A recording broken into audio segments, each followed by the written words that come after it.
धन्यवाद सभापति महोदय। अगर मैं सरल शब्दों में अपनी जिम्मेवारी यहां बैठे हुए 200 विधायकों को बताना चाहता हूं कि वृद्धाश्रम किसकी विफलता का प्रतीक है। बहुत अच्छा वृद्धाश्रम हो जाए, वृद्धाश्रम में बहुत अच्छी व्यवस्था हो जाए, नियम कानून बन जाए, पर वृद्धाश्रम की आवश्यकता क्यों पड़ी? सवाल तो ये हम लोगों के समाज की पारिवारिक जो स्थितियां की विफलता वृद्धाश्रम तक लेकर जाती है। ये कोचिंग संस्थाओं की जरूरत हम लोगों को क्यों पड़ी? बहुत आसान है अंगुली किसी और की तरफ करने का। सबसे आसान है कि हम ब्यूरोक्रेसी की तरफ कर ले। इससे आसान तो कुछ भी नहीं है। आसान है कि हम ये और किसी की तरफ कर ले, पर ये जिम्मेवारी हम लोगों की है, विशेषकर 200 विधायकों की। हम लोगों की प्राथमिकता की विफलता के कारण ये कोचिंग इंस्टीट्यूशन की व्यवस्था इस राजस्थान के अंदर हुए। कोई दोषी नहीं है सभापति महोदय, हम लोग दोषी है, विधायक लोग दोषी है। जो परीक्षा प्रणाली हम लोगों ने नौकरी प्राप्त करने के लिए तय करी है राजस्थान ने, उसके लिए हम किसको दोष दें? क्या वो परीक्षा प्रणाली के लिए हम किसी और को तय करें? क्या इस तरह की परीक्षा प्रणाली हम लोग तय नहीं कर सकते हैं?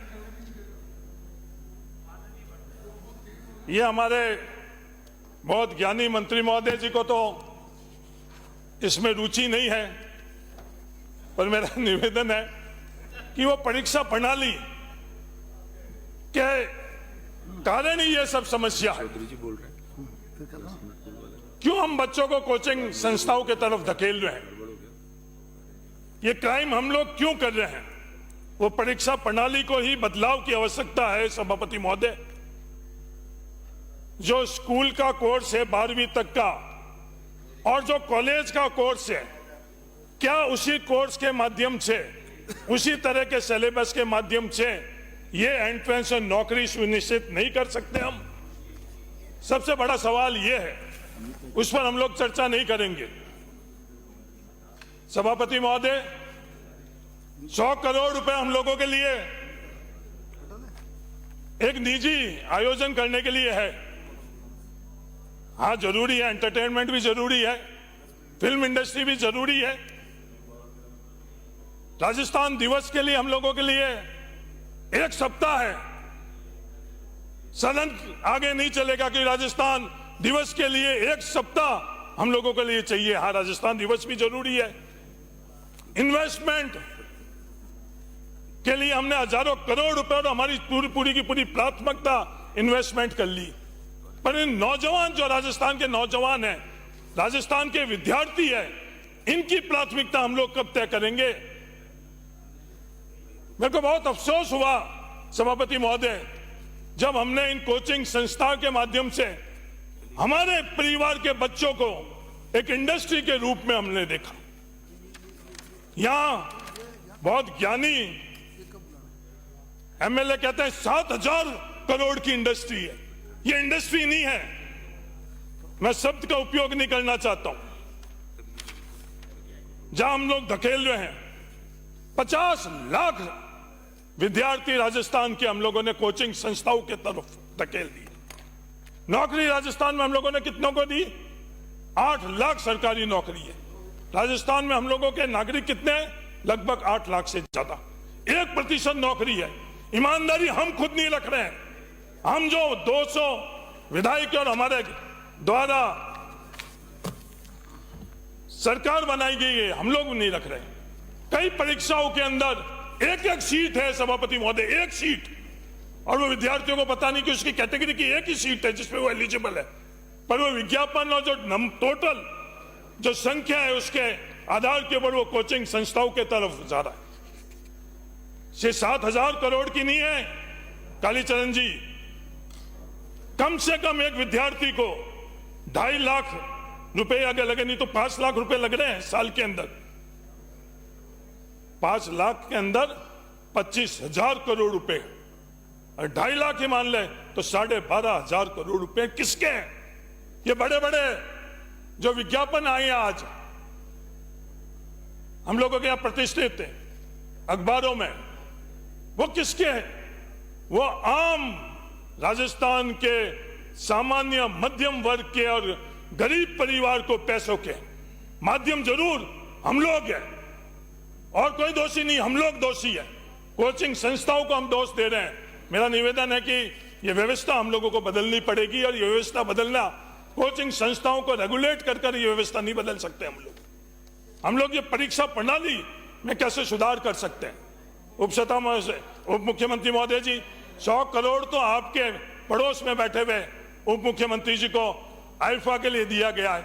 मेरा निवेदन है सरकार 100 करोड़ रुपए राजस्थान के विद्यार्थी और युवाओं के लिए लगाकर और यह अध्ययन कराए कि हम लोग ये परीक्षा प्रणाली के अंदर किस तरह का परिवर्तन लेकर आए। अगर परीक्षा प्रणाली के अंदर परिवर्तन लेकर आएंगे तो ये विद्यार्थियों को हम लोग कोचिंग संस्थाओं के तरफ धकेल रहे हैं, वो हम लोग बंद कर सकते हैं।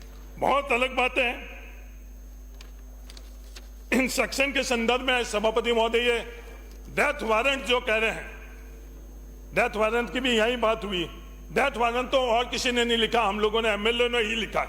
राजस्थान के विद्यार्थी और युवाओं का भविष्य का डेथ वारंट का जिम्मेवार हम लोग हैं। सेक्शन की बात करें तो सेक्शन 2 के अंदर कोचिंग सेंटर के अंदर क्या व्यवस्था होनी चाहिए उसके संदर्भ में बात करी गई कि 50 विद्यार्थी होने चाहिए, नहीं होने चाहिए, कितनी उसमें स्पेस होने चाहिए। पूरी दुनिया के अंदर इस पर बहुत अध्ययन हो चुका है कि एक अध्यापक कितने विद्यार्थियों के साथ कनेक्ट कर सकता है। सेक्शन 3 के अंदर राजस्थान कोचिंग सेंटर अथॉरिटी बनी हुई है। अथॉरिटीज पहले बहुत बनी हुई है निजी स्कूल के लिए। मेरे से पहले वो वक्ता ने बोला निजी स्कूल के लिए, क्या वो हो रहा है? नहीं हो रहा है। निजी कॉलेजों के अंदर क्या खेल हो रहा है अधूराम जी अपने को पता है। विद्यार्थी कॉलेज में नहीं जा रहा, इसके लिए पैसे लिए जा रहे हैं और 200 में से किसी से भी अपन लोगों से ये छुपी हुई नहीं है कि कॉलेज की अटेंडेंस कम हो रही है, इसलिए निजी कॉलेज वालों को विद्यार्थी 25,000 50,000 रुपए वो पूरी की पूरी अपनी अटेंडेंस पूरी करने के लिए है। कानून बना हुआ है, अथॉरिटी बनी हुई, उसके बावजूद भी ये स्थिति है। तो सिर्फ अथॉरिटी बनाकर ही हम लोगों की जिम्मेदारी पूरी नहीं होगी। हम लोग जो मूल जड़ है उसको समस्या को समझकर उसको कैसे कर सकते हैं। जो सेक्शन 3/5 है उसमें डिस्ट्रिक्ट अथॉरिटी की बात करी है, 14 सदस्य और अध्यक्ष। सभापति महोदय, ईमानदारी से आप बोलो, क्या आज से पहले जो डिस्ट्रिक्ट कलेक्टर थे वो आज है? मैं बाड़मेर के लिए तो बड़ी जिम्मेवारी से बोल सकता हूं, आज से पहले ठीक 10 साल पहले जैसे डिस्ट्रिक्ट कलेक्टर थे वैसे निष्पक्ष और मजबूत कलेक्टर आज के समय में नहीं है। हम सब लोगों को पता है, ये आपकी भी शिकायत रहती है कि सरकार बदलती है, जब सरकार में आप विपक्ष में रहते हो और जब नियम के अनुरूप फैसले नहीं होते, वो दर्द तकलीफ जो लोगों की है वो आप भी महसूस करते हो। हम सब लोग जानते हैं आज ब्यूरोक्रेसी के अंदर भी किस तरह से जो गिरावट आ रही है। हम लोग पूरे के पूरे कलेक्टर पोस्ट की गरिमा भी हम लोग कैसे कर रहे हैं अच्छी तरह से पता। आपको पता नहीं आदूराम जी, पंचायत पुनर्गठन के अंदर क्या हो रहा है हम सबको पता है। और वो की वो जब हम लोग सब ये जान रहे हैं, उसके बावजूद भी ये पूरे के पूरे हमारे विद्यार्थी और युवाओं को उन्हीं के हाथों में दे रहे हैं। जो हंस रहे वहां हुआ है वो का वो हंस रहा, सब कुछ जानते हुए हम लोग उन लोगों के लिए दिए जा रहे हैं। तो ये डिस्ट्रिक्ट लेवल की कमेटी के संदर्भ में हम लोगों को वापस सोचने की जरूरत है, क्योंकि हम सब लोगों का अनुभव है। बोलता कोई नहीं, स्वीकार कोई नहीं करता, मैं स्वीकार कर रहा हूं। सभापति महोदय, सेक्शन 6(2) के अंदर सो मोटो निरीक्षण की बात करी गई है। जो सो मोटो निरीक्षण के अधिकार दिए गए हैं, इसकी मंशा क्या है? सभापति महोदय, ये पूरा का पूरा जो ये बिल बना हुआ है, ये बिल जो मुझे समझ में आ रहा है, ये बिल बड़े कोचिंग सेंटर के संरक्षण के लिए, जितनी मेरी समझ है। छोटे जो कोचिंग सेंटर है वो का वो मॉडल जो क्रॉनिक कैपिटलिज्म के अंदर बड़े उद्योगपतियों के लिए है, कहां जाने अनजाने के अंदर। मैं दोनों उप मुख्यमंत्री जी आपके इंटेंशन के ऊपर भी नहीं कर रहा हूं, आपके ब्यूरोक्रेसी पे भी नहीं कर रहा, पर इसका नतीजा क्या होगा? बड़े कोचिंग सेंटर को संरक्षण मिलेगा और छोटे कोचिंग सेंटर, और हम दोष दे रहे पेरेंट्स को। पेरेंट्स का, परिवार को कोई दोष नहीं है। हम लोगों ने जो लक्ष्य रखा हुआ है, नौकरी के लिए लक्ष्य रखा है, उन संस्थाओं का एडमिशन के लिए, उसको प्राप्त करने के लिए हर कोई दौड़ रहा है। जो लक्ष्य हम लोग यहाँ विधायक के तौर पर रखा हुआ है, जो व्यवस्था कर रखी है, उसके लिए हम लोग नहीं दौड़ते। उसके लिए किसको दोष दे रहे हैं? हम लोग भी उसी पैमाने में दौड़ते दौड़ते दौड़ते ही आ रहे हैं। सही है गलत है, उसका दोषी कौन? दोषी व्यवस्था। तो ये जो सो मोटो निरीक्षण है, इसके संदर्भ में भी मेरा निवेदन है। कई और सेक्शन है। सेक्शन 11 के अंदर स्कूल कॉलेज की उपस्थिति, सभापति महोदय ईमानदारी से कह दो कि कितनी कॉलेज के अंदर, उप मुख्यमंत्री जी आप बताओ कि 75% होती है? नहीं, क्लासेज नहीं लगती है, विश्वविद्यालय खाली, कॉलेज खाली। और हम लोग ये बात किसको बेवकूफ बना रहे हैं? हम अपने आप को बेवकूफ बना रहे हैं जब ये कह रहे हैं, किसी और को बेवकूफ नहीं बना रहे हैं जब ये 75% की अनिवार्यता। कोचिंग कक्षा क्यों? हम लोग व्यवस्था ही नहीं दे रहे हैं कि उन बच्चों को वहां कक्षाओं के अंदर जाने की। तो हम बेवकूफ अपने आप को नहीं बनाई, दुनिया को बनाने के लिए हम प्रयास जरूर कर लेते हैं, पर अपने आप को, सदन को तो कम से कम हम लोग बेवकूफ नहीं बनाई।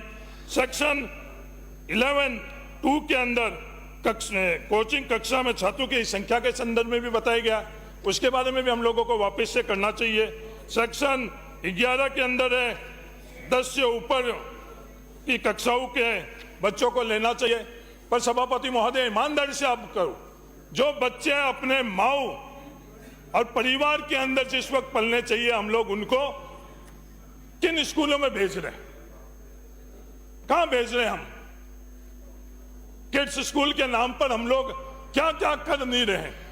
उन बच्चों का बचपन खत्म कर रहे हैं, उन विद्यार्थियों और नौजवानों की योग्यता खत्म कर रहे हैं। इन जो कोचिंग कक्षाओं के माध्यम से जो नौजवान निकलता है, उसके बाद में किसी के लायक नहीं रखते रहता ही। हम लोग उनको अंडर एम्प्लॉयमेंट की तरफ धकेल रहे हैं। जो कुछ भी स्किल उन लोगों के लिए चाहिए, वो स्किल उन कोचिंग कक्षाओं में भी नहीं मिलेगी, वो स्किल हम कॉलेज और विश्वविद्यालय के अंदर भी नहीं दे रहे। तो विद्यार्थी जाए कहां? और इसकी जिम्मेवारी है किसकी? सभापति महोदय, समय कम है, इस काम के लिए समय कम है। राजस्थान दिवस के लिए 7-7 दिन हो जाएंगे, बाकी आईफा के लिए 2-2 दिन हो जाएंगे, सब चले जाएंगे, पर राजस्थान के युवाओं और विद्यार्थियों के लिए हम लोगों के पास समय नहीं है। चर्चा के लिए भी हम लोगों के पास पर्याप्त समय नहीं है। धकेल रहे हैं, और राजस्थान के युवाओं और विद्यार्थियों को कहां धकेल लेंगे?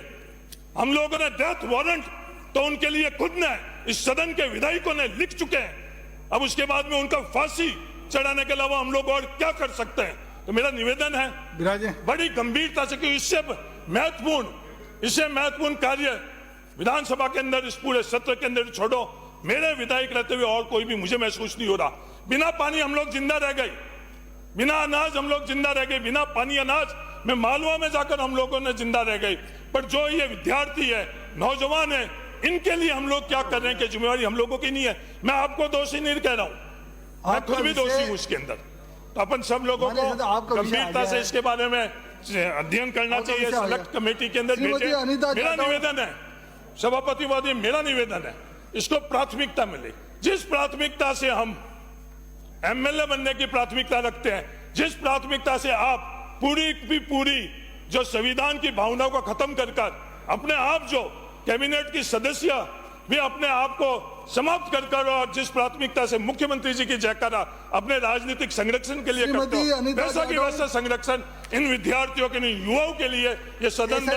और पूरा एक सत्र, सभापति महोदय, 1 घंटा नहीं, पूरा एक सत्र राजस्थान के और विद्या जोगाराम जी, मैं हाथ जोड़ता हूँ आपके साथ, पूरा एक सत्र राजस्थान के युवाओं और विद्यार्थियों के लिए अंकित करो, और तेरी और मेरी के लिए नहीं। कैसे हम सब लोग मिलकर राजस्थान के विद्यार्थियों को हम लोग सफल कर सके, उसके लिए एक सत्र दो। मेरा तो ये निवेदन है। अभी सेलेक्ट कमेटी में इसको भेजो, सेलेक्ट कमेटी से भी कुछ नहीं होने वाला है। सभापति महोदय, जब मैं यहाँ आ रहा था, मेरे खुद के भाई परिवार के बच्चों ने बोला क्या कर लोगे, कुछ नहीं होने वाला है। मेरा पारिवारिक आयोजन है, उसमें आप रहोगे तो मैं खुश रहूंगा, तो मेरी मदद करूंगा।